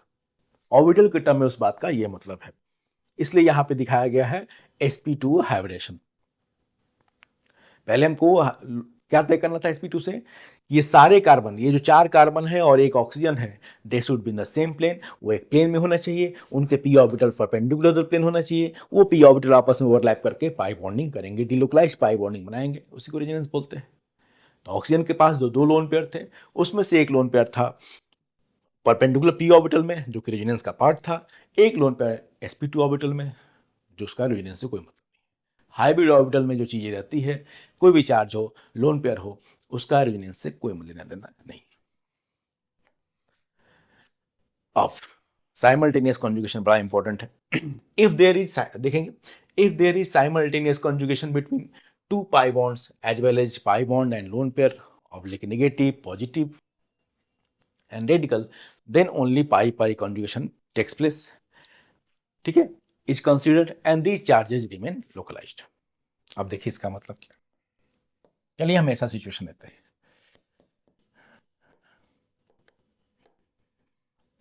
ये देखो यहां प्लस बी, साइमल्टेनियस कॉन्जुगेशन वाली बात। ये देखो A double bond B, bonding pattern check किया हमने, ए अपने एडजेसेंट एटम बी से डबल बॉन्ड से बॉन्डेड है, बी अपने एडजेसेंट एटम सी से, ठीक है, सिंगल बॉन्ड से बॉन्डेड है। अब सी के आगे देखिए, सी पे डबल बॉन्ड भी है, सी पे डबल बॉन्ड भी है और सी पे प्लस भी है। तो यहां दो कॉन्जुगेशन एक साथ दिख रहा है, ये है साइमल्टेनियस का मतलब। पाई और प्लस के बीच में कॉन्जुगेशन दिख रहा है, पाई और पाई के बीच में कॉन्जुगेशन दिख रहा है। अगर ऐसा जब भी आता है, यहां प्लस हो सकता है, माइनस हो सकता है, लोन पेयर रेडिकल कुछ भी हो सकता है। अगर ऐसा कंडीशन दिख रहा है तो हम कंसीडर, बिल्कुल कॉन्जुगेशन है इसमें, तो हम किसका कंसीडर कर रहे हैं, पाई और प्लस का कि पाई पाई का। ठीक है, तो वो है साइमल्टेनियस कॉन्जुगेशन वाली कंडीशन। देख लो सिचुएशन, जिस एटम पे प्लस चार्ज है उसी पे पाई बॉन्ड भी है, प्लस हो माइनस हो, लोन पेयर हो, रेडिकल हो, तो ऐसे केसेस में रेजोनेंस होगा, बिल्कुल कॉन्जुगेशन होगा, but that will be between pi and pi. यहाँ केवल पाई पाई कॉन्जुगेशन कंसीडर करेंगे। जो प्लस है चाहे माइनस है, लोन पेयर है, वो रेजोनेंस का पार्ट नहीं होगा, वो लोकलाइज इसी यहीं पे रह जाएगा, उसका कोई डिस्पर्सन नहीं होगा। है बिल्कुल कॉन्जुगेशन है, लेकिन पाई पाई का कॉन्जुगेशन लेंगे, प्लस चार्ज का माइनस चार्ज का रेजोनेंस में कोई इन्वॉल्वमेंट नहीं है। एक और दो सिचुएशन देख लो, फिर हम देखेंगे कि क्यों ऐसा, क्यों। अभी जो बात बोली जा रही थी ना, उसी का एप्लीकेशन है, जरा देखिएगा। ऐसा और सिचुएशन देख लो, ये ठीक है बेंजीन, उस पर प्लस चार्ज हो गया। यहां भी देखो pattern, A double bond B मिल गया, ये है बगल में एटम सी। अब सी पे देखिए दो सिचुएशन मिल जाएगी एक साथ, सी पे दो दो कंडीशन एक साथ, सी पे प्लस चार्ज भी है, सी के आगे पाई बॉन्ड भी है, तो हम किसको कंसीडर करें, तो हम कंसीडर करेंगे क्या, पाई पाई कॉन्जुगेशन। बिल्कुल रेजोनेंस है इसमें, लेकिन पाई और पाई के बीच में प्लस का कोई इन्वॉल्वमेंट नहीं है कॉन्जुगेशन में, प्लस हो माइनस हो, लोन पेयर हो, कोई इन्वॉल्वमेंट नहीं होगा। रेजोनेंस विल बी बिटवीन, ये है साइमल्टेनियस कॉन्जुगेशन की कंसेप्ट, ठीक है, शर्त। और देखिए एक मॉलिक्यूल है बड़ा इंपॉर्टेंट, पिरिडीन। अगर मान लो पूछ दे कि पिरिडीन का ये लोन पेयर जो है, ये जो लोन पेयर दिख रहा है इनका, वो लोकलाइज्ड है कि डीलोकलाइज्ड। डीलोकलाइज्ड मतलब रेजोनेंस का पार्ट है कि नहीं, अगर नहीं है तो लोकलाइज्ड, है तो डीलोकलाइज्ड। ठीक है, जरा देखिए,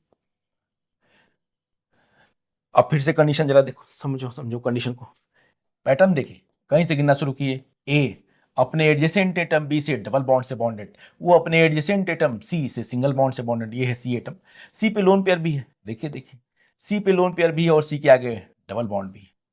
दिख रहा है सिचुएशन, सी पे लोन पेयर भी आ गया और सी के आगे तुरंत डबल बॉन्ड भी आ गया। फिर से दुविधा हो गई, पाई पाई कंसिडर करेंगे, पाई लोन पेयर, तो क्या कंसिडर करेंगे हम, पाई पाई कॉन्जुगेशन, पाई पाई कॉन्जुगेशन। लोन पेयर लोकलाइज्ड है, लोन पेयर क्या है, ये लोकलाइज्ड है, loan pair is not part of resonance, वो एन का लोन पेयर है। अब इसको देखते हैं ऑर्बिटल के टर्म में, इसी बात को। आई होप कि आप साइमल्टेनियस वाली सिचुएशन समझ जाएंगे, ये बहुत आगे सब काम आएगा। पाई यहाँ प्लस चार्ज, प्लीज बोल रहा हूँ मैंने प्लस लिखा है लेकिन माइनस लोन पर जो भी लगा लो, तो पाई पाई कॉन्जुगेशन को कंसीडर करना है, इन सब चीजों को नहीं। अब फिर से वही बात की, क्यों ऐसा बोल रहे हैं भाई, क्यों, क्या है, कुछ भी मतलब है, लेकिन रीजनेबल बात है। अभी देखते हैं, अभी देखिएगा इंपॉर्टेंट बात क्या है। रेजोनेंस हमेशा क्या होता है, जब पैरेलल पी ऑर्बिटल, ठीक है, बहुत सारे पैरेलल पी ऑर्बिटल आपस में क्या वो करते हैं, ओवरलैप करते हैं, तो रेजोनेंस होता है। ठीक है, अभी मैंने बोला कि जो चीजें, जो minus charge plus charge lone pair radical अगर किसी हाइब्रिड ऑर्बिटल में प्रेजेंट है तो उसका रेजोनेंस से कोई मतलब नहीं, उसका रेजोनेंस में कोई इन्वॉल्वमेंट नहीं होगा। देखिए, चलिए अभी मैंने तय किया कि चलो ये अगर यहाँ पे अगर हम बात करें एन का, एन यहाँ का लोन पेयर डिलोकलाइज नहीं है, एन के लोकलाइज लोन पेयर है। तो चूंकि ये लोन पेयर क्या है, डिलोकलाइज नहीं है, तो इस नाइट्रोजन के हाइब्रिडेशन में हम गिनेंगे इसको। अगर पूछा जाए कि पिरिडीन, इसका नाम चलो लिख लो चाहो तो, पिरिडीन में नाइट्रोजन का हाइब्रिडाइजेशन क्या होगा, तो हम गिनेंगे, क्या बोलेंगे, sp2। देखना जरा sp2 में क्या गिना है इस बार। sp2 में हाइब्रिडेशन में क्या गिनते हैं, sigma bond plus lone pair, तो 2 sigma bond, 2 sigma bonds plus 1 lone pair, 2 sigma bond plus 1 lone pair, क्योंकि लोन पेयर क्या है, रेजोनेंस का पार्ट नहीं है, तो गिनिए उसको। जब रेजोनेंस का पार्ट होता तब नहीं गिनते। sp2, अब मजा आएगा, इसके थ्रू हम समझेंगे इसको शेप को। अब जरा देखिए, ये हमने ड्रॉ कर लिया पिरिडीन को, थोड़ा फ्लैट बना दे रिंग को, फ्लैट फ्लैट, रिंग को थोड़ा फ्लैट दिखाने की कोशिश की जा रही है। ठीक है, ये समझो कि पिरिडीन, ठीक है, सारे के सारे आप कार्बन का हाइब्रिडेशन तो गिन सकते हो, सारे देखिए कार्बन का हाइब्रिडेशन क्या है, जो 5 कार्बन है उनका हाइब्रिडेशन sp2, नाइट्रोजन का भी sp2। कंडीशन क्या है, इसका मतलब कि 5 के 5 कार्बन और नाइट्रोजन सेम प्लेन में है, इसका मतलब 5 के 5 कार्बन और नाइट्रोजन क्या है, वो सेम प्लेन में है। थोड़ा इस बॉन्ड को मैं गाढ़ा करता हूँ, गाढ़ा करने का मतलब है, जब भी ऐसा कहीं बनाया हो, आपको आइसोमरीज में ज्यादा मिलता है सब चीजें, डार्क करके बनाया हो इस चीज को, इसका मतलब क्या है, ये बॉन्ड आपकी ओर है, ये फ्लैट रिंग दिखाएगी। मैंने इसको बोर्ड के प्लेन में नहीं, बोर्ड के परपेंडिकुलर प्लेन में दिखाने की कोशिश की है पिरिडीन के मॉलिक्यूल को। ये 5 कार्बन और nitrogen they are in the same plane. अब उनके पी ऑर्बिटल बाहर निकले हुए, देखिए, अब उनके जो पी ऑर्बिटल है वो परपेंडिकुलर टू द प्लेन होंगे। ये देखिए, अब जरा देखो नाइट्रोजन की क्या कंडीशन थी, नाइट्रोजन का हाइब्रिडेशन क्या था, sp2, sp2 में 2 सिग्मा बॉन्ड दिख रहे हैं इधर। अब एक जो sp2 ऑर्बिटल है उसमें उसका लोन पेयर पड़ा हुआ है। नाइट्रोजन का जो एक sp2, 2 sp2 से सिग्मा बॉन्ड तो अगल बगल बने ही हुए हैं, एक sp2 ऑर्बिटल में नाइट्रोजन का लोन पेयर पड़ा हुआ है। और जो लोन पेयर, जो कोई भी माइनस चार्ज प्लस चार्ज, मैंने कई बार बोला है, हाइब्रिड ऑर्बिटल में पड़ा होता है, उसका रेजोनेंस से कोई लेना देना नहीं। अब रेजोनेंस होगा, बिल्कुल होगा। तब देखो रेजोनेंस किसका, इन पाई बॉन्ड्स का आपस में, इन पी ऑर्बिटल्स का आपस में डिलोकलाइजेशन से क्या होगा, पाई बॉन्ड का रेजोनेंस होगा, बिल्कुल। पूरे रिंग में रेजोनेंस है, बिल्कुल पाई पाई कॉन्जुगेशन है, ये पी ऑर्बिटल आपस में ओवरलैप करेंगे, रेजोनेंस होता रहेगा। लेकिन वो लोन पेयर कहाँ पड़ा हुआ है, sp2 ऑर्बिटल में, उसका रेजोनेंस से क्या लेना है, उसका रेजोनेंस से कोई मतलब नहीं। रेजोनेंस है, बिल्कुल है, लेकिन पाई पाई का, वही तीनों पाई बॉन्ड आपस में कॉन्जुगेशन में है बस, ये है उसका ऑर्बिटल डायग्राम। ये ऑर्बिटल के टर्म में ये मतलब है, ये पाई इलेक्ट्रॉन क्लाउड है, जो रिंग के ऊपर नीचे भी होगा, बनाने की कोशिश कौन बनाएगा उतना। ये पाई इलेक्ट्रॉन क्लाउड आपस में डिलोकलाइज होंगे। तो प्लीज समझिएगा, ये फ्लैट करके रिंग बनाया गया है, पी ऑर्बिटल सबके पैरेलल है, वो आपस में रेजोनेंस करेंगे। sp2 hybrid orbital loan pair तो उसका पार्ट ही नहीं। ठीक है, तो साइमल्टेनियस कॉन्जुगेशन की कंडीशन लिखने का, ठीक है, वो अल्टरनेटिव था, जुगाड़ था उसको समझाने का, ये सिचुएशन लिखी जाती है। आप चाहो तो नोट कर लो, चाहे ऑर्बिटल के टर्म में इसको समझने की कोशिश करो, कैसा क्यों, क्यों कंसीडर नहीं करते हैं, क्यों पाई पाई कॉन्जुगेशन ही कंसीडर करते हैं, इस चीज को नोट कर लो, बहुत इंपॉर्टेंट है ये। एरोमेटिसिटी आप पढ़ेंगे, इससे बहुत काम आएगा, खासकर लास्ट के जो 2 रूल थे, एक हाइब्रिडेशन वाला रूल और एक साइमल्टेनियस कॉन्जुगेशन वाला रूल।